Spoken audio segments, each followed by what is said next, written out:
Jesus sends the disciples across the Sea of Galilee.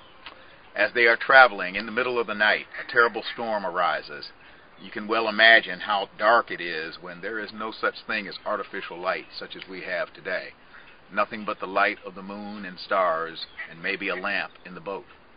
The storm arises, thunder, lightning, tempestuous winds, hurling seas, danger.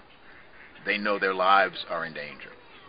And in the midst of this storm, they see Jesus walking on the sea. First they think it's a ghost. Then they are not sure that they're really awake. But eventually they realize that it actually is the Lord. So Peter, losing it all, just cries out to him, "Lord, if you bid me come to you, I will." And Jesus says, "Come on."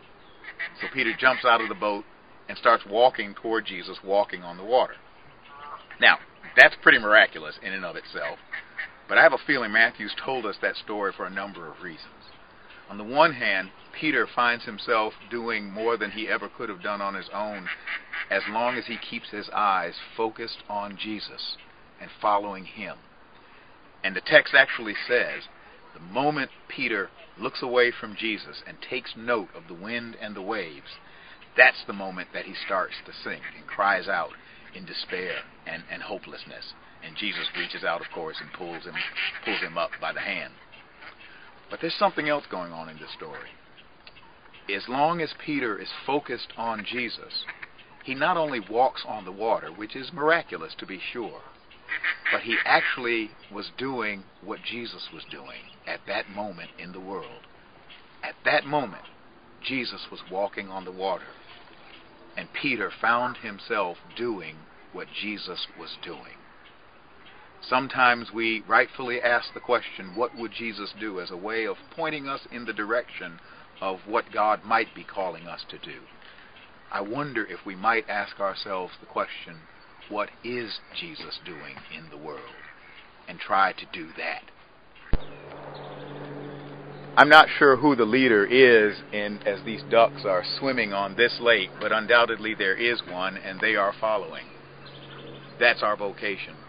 To follow our leader, to follow Jesus in the way of love, to follow Jesus in the way of compassion, to follow him in the way of forgiveness and goodness, to follow him in the way of prayer and faith, to follow him until our lives are so intertwined with his life that our lives reflect his, and we find ourselves doing what he is doing in the world.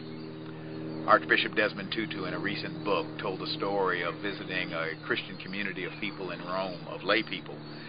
And at that community, they had a statue of Jesus without arms.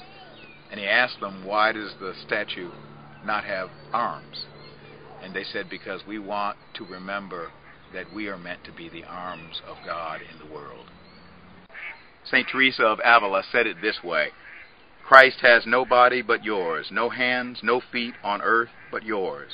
Yours are the eyes with which he looks in compassion on this world. Yours are the feet with which he walks to do good. Yours are the hands with which he blesses all the world.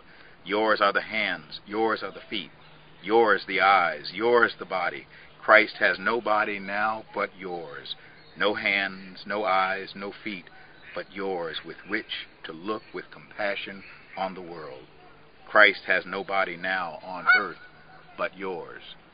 St. Paul said, we are the body of Christ and individually members of it. God bless you, and keep the faith.